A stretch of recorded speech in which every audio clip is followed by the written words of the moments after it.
Hello everyone, welcome back. In this section, we will be learning about the functions. One way to make code more reusable is by packaging it in functions. A function is a unit of reusable code. Python provides a collection of standard functions stored in libraries called modules. Programmers can use the functions from these libraries within their own code to build sophisticated programs. If you observe this block diagram, we can see how the programs are calling the functions to do a specific task. Here program 1 is calling function 1 and function 2, and program 2 is also calling function 1 and function 2 to do a specific task. Therefore, a function is a unit of reusable code. Means we can use again and again these functions to do a specific task. Python has a DRY principle like other programming languages. DRY stands for don't repeat yourself. Consider a scenario where we need to do some action or task many times. We can define that action only once using a function and call that function whenever required to do the same activity. Function improves efficiency and reduces errors because of the reusability of a code. Once we create a function, we can call it anywhere and anytime. The benefit of using a function is reusability and modularity. Python supports different types of functions and are mainly classified as built-in functions, user-defined functions, recursion functions, and lambda functions. Let us start with the built-in functions. The functions which come along with the Python itself are called a built-in function or predefined function. Programmers are concerned more about what the function does, not how it does it. When we call a function, it is known as function invocation or function call. The Python standard library includes many other functions useful for common programming tasks. In Python, a function is a named block of code that performs a specific task. If an executing program needs to perform such a task, it calls upon the function to do that work. Callers do not need to know the details of the code inside the function in order to use it. Programmers are concerned more about what the function does, not how it does it. A function provides a service to the code that uses it. For example, in this practical work, we are using the built-in function square root from the math module. We talk about modules later in this course, but for now, just observe how the functions work. After importing the square root function from the math module, we can compute the square root. Let us create a number from the floating point constructor and then compute the square root by placing number inside the sqrt function and printing the square root with the print statement, and finally checking the type of value which is obtained from the square root function. Let us run this cell. Let us enter the number, for example 16, and here we can see the square root of 16 is 4, and the result means the square root is in the form of float. Here the expression sqrt and inside the value, that is number, is known as a function invocation, also known as a function call. Here we are calling the function to perform a square root of a given number, and the result is assigned to the new variable called root. Our code is the client that uses the service provided by the sqrt function. We say our code calls invokes sqrt passing it the value of num. The expression sqrt with the number value evaluates to the square root of the value of the variable number. Unlike the other functions we have used earlier, the interpreter is not automatically aware of the square root function. The square root function is not part of the small collection of functions like integer, string, print, etc., which are always available to the Python programs. The square root function is part of separate module within the standard library called math module. A module is a collection of Python code that can use in other programs. The import keyword makes a module available to the interpreter. Here the statement from math import sqrt makes the square root function available for use in the specific program. The math module has many other mathematical functions. These include trigonometric, logarithmic, hyperbolic, and other mathematical functions. This import statement will make only the square root function available to the program. The caller is concerned strictly about what the function does, not how the function accomplishes its task. This means we can use the service that a function provides without being concerned about its internal details. From the caller's perspective of a function, it has three important parts. The first one is the name of the function.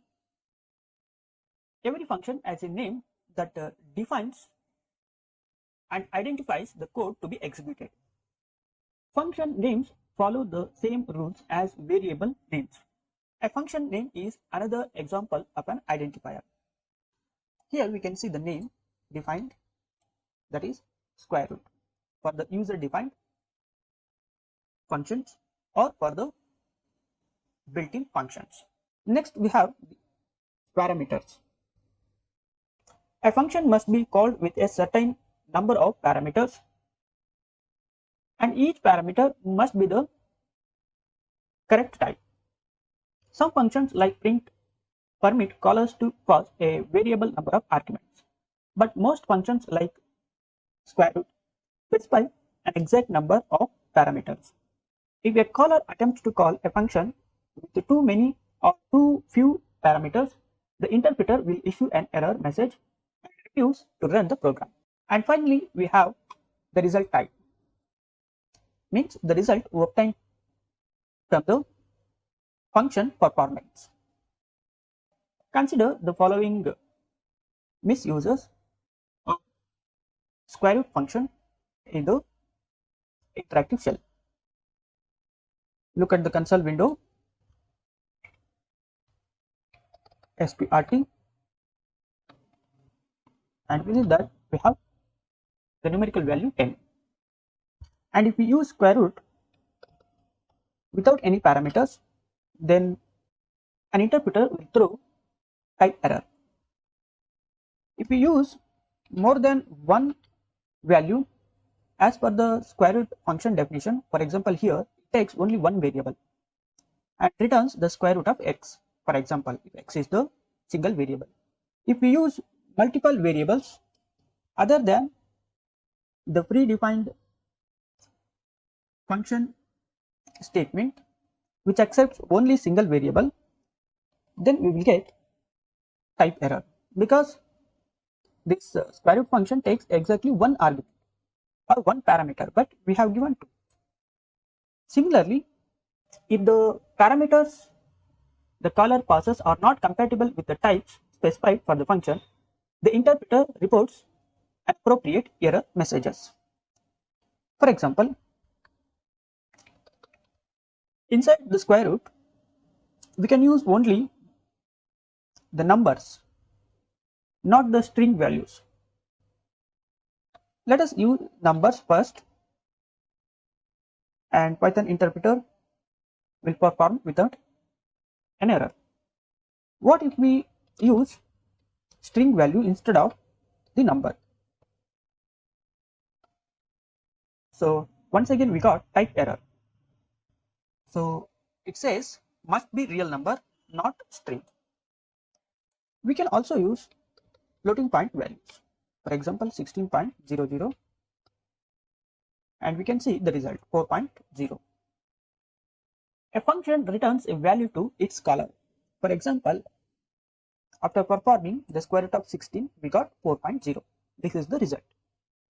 Generally, a function will compute a result and return the value of the result to the caller. The caller's use of this result must be compatible with the function's specified result type. A function's result type and its parameters types can be completely unrelated. The square root function computes and returns a floating point value, even if we use the integer value. Means the return value will not depend on the type of the value we use. The square root function returns the floating point value irrespective of whether the number is an integer value or floating point value. This is the meaning of the sentence.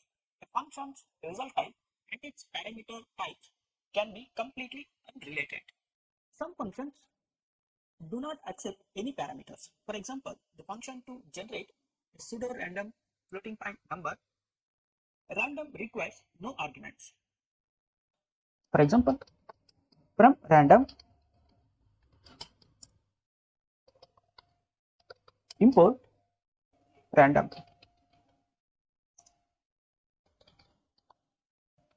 And look at here.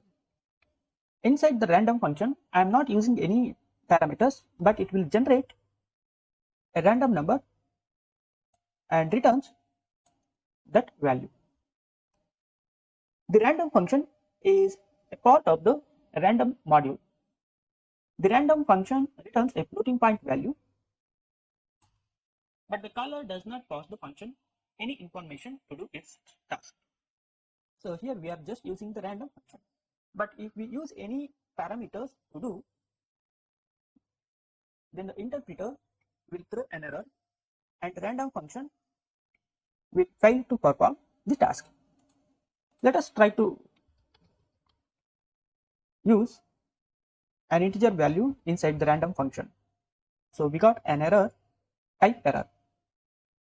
Random.random takes no arguments, but 1 is given. What does it mean? In Python, each and every function have some rules and regulations. The default functions will have some rules and regulations, and in the user defined functions also we can put some rules and regulations. Like mathematical functions that must produce a result, a Python function always produces a value to return to the caller. Some functions are not designed to produce any useful results. Clients call such a function for the effects provided by the executing code within a function, not for any value that the function computes. The print statement or the print function is one such example. The print function displays text in the console window. It does not compute and return a value to the caller. Since Python requires that all functions return a value, print must return something. Functions that are not meant to return anything return the special object none. We can show this in the Python shell. For example, print 4. So here we can see the non object. The inner print calls the numerical value 4. The outer print displays the return value of the inner print call. We can assign the value none to any variable. It represents nothing or no object. The Python range is another example of function which accepts specific number of input variables and generates the immutable sequence of numbers starting from the given start integer to the stop integer. For example, for I in range 1 to 5, print the value of I. So here we can see the result 1 to 3. Here the range function has start and stop. For example, let us look at the range function. So here we can see it takes start, stop, and then step. Start, stop, and then step size. Return an object that produces a sequence of integers from the start, that is inclusive, to stop. Stop is exclusive by step. For example, if we have a range I to j, then the range function produces I plus 1, I plus 2 up to j minus 1 values. If we do not mention any start value, then it defaults to 0. And stop is omitted. If we use the real number 4, then range function produces 0, 1, 2, 3. Because if we do not mention the start value, then the range function will consider the value entered as the stop value, means the single value as the stop value. And we can see the different methods available for the range functions.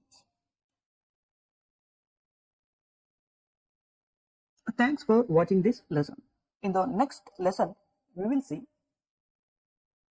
how to create the user defined functions.